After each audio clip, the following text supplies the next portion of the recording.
Hey sports fans, Coach Nick here, and aloha from Hawaii. We'll be doing our next 3 games from the finals on my vacation, which explains why this all looks a little bit different and sounds different, but I can assure you, the same great content, the same great way. Let's get into game 1. I fired up Synergy Sports and went through a ton of their stats and their video, and I saw some really interesting things I'm going to show you. The first thing is that Peja Stojakovic looks like that 45-year-old playing in the games at the YMCA with all the 18-year-old high schoolers. Now that said, there is going to be a game in this series where he will help. He'll hit some shots and he'll overcome some of the defensive deficiencies he has. But last night was not one of those games. Neither team matches up perfectly with each other, and you'll see Wade is supposed to be guarding Peja. On the swing pass, though, he gets a wide open 3 but misses. Watch how Peja has to help and recover on that pick and roll, but he can't get back in time to put enough pressure on Haslam to stop that layup. And he certainly isn't qualified to play the 2-3 zone weak side forward where he has to box out, as Chris Bosh rudely shows him. One of the Mavericks' biggest troubles was J.J. Barea and Jason Terry shooting a combined 4 for 18. Let me show you what happened there and how they might be able to fix it in the future games. J.J. Barea has been excellent all playoff long. Here you'll see Chalmers go under the screen, giving him the shot, which he just misses. In the open court, it's going a little too fast for Barea, and even when he gets an open shot, he misses the layup. Again, Barea does an excellent job getting around the screen and roll into the lane, but can't handle Bosch's length. After Peja's great shot making penetration, Terry just backs up instead of moving in, and he takes a long shot with more time on the clock left. After a beautiful defensive stop where they blocked a shot, down by 8 with over 2 minutes to go, Terry runs to the corner and Kidd hits him, and he just jacks up a long 3 while he's guarded. Terrible shot. In a bit of a surprise, Rick Carlisle opened up with Stevenson on LeBron. However, I thought Marion did an equally good job. It's all about where you let LeBron James catch the ball when he comes around. Watch how Stevenson will come around and let LeBron catch the ball within about 15 feet of the basket. They don't double and let him dribble the ball several times before he can turn around and hit a nice, easy fadeaway shot for him. By being more physical with LeBron and not letting him catch the ball until he's about 20 feet away, now when he posts up, it's a lot harder to get to the basket and get that easy shot off. Stevenson moves his feet very well, and that fadeaway is a lot farther now and is a lot more difficult. What no one's talking about is the fact that they have Tyson Chandler guarding Chris Bosh. On paper, it might sound like a good idea and not have Dirk guard him. However, all it's doing is taking Tyson Chandler away from the basket and not getting defensive rebounds. Miami Heat got a whole bunch of offensive rebounds, and a lot of it had to do with the fact that Tyson Chandler was way too far away trying to guard the pick and roll. A perfect example is here, where Bosh sets a very high screen and Chandler is caught behind the ball, can't get in position for the rebound, and they get another offensive rebound and a new possession. Chandler should be back there anchoring the defense, not Dirk. As a result, Dirk even gets an injured finger on this play.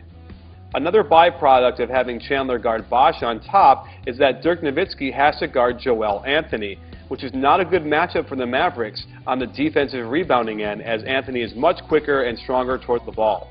And if you're worried what would happen when they go to the post against Dirk with Bosh, here's an example of Dirk playing very good defense, moving his feet, and they can come over and double and bother that shot. And without having to guard Bosh, Chandler can now roam around the lane and do what he's best, bother shots and put pressure on the shooter in the lane, and they get a steal. The Miami Heat like to have Joel Anthony guard Dirk Nowitzki, and Dallas needs to take advantage of Anthony's inability to stop helping other people on defense.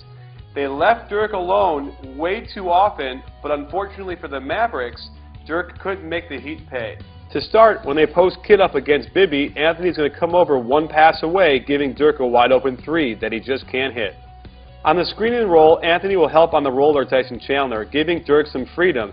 Dirk gets to the basket but is bothered by the quickness and can't make that shot.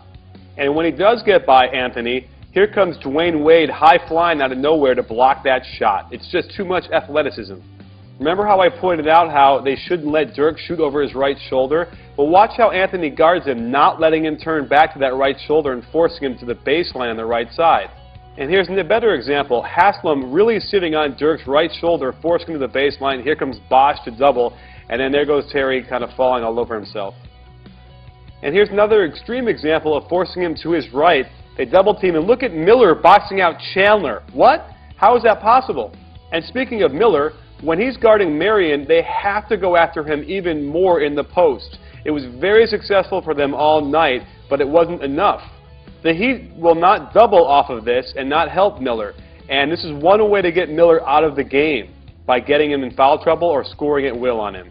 I will say that when Wade wants to be a good defender, he could be one of the best. Here he gets a hand on the pass and knocks it away, and then he blocks the shot. And let's watch how that happens. Marion shoots the ball unorthodox under his chin. Very easy to block it when you release it from there. This morning I had the privilege of being on AM 1560 The Game in Houston on the Nuño and Raheel show. Definitely check it out in the link below because we had a great conversation about Game 1.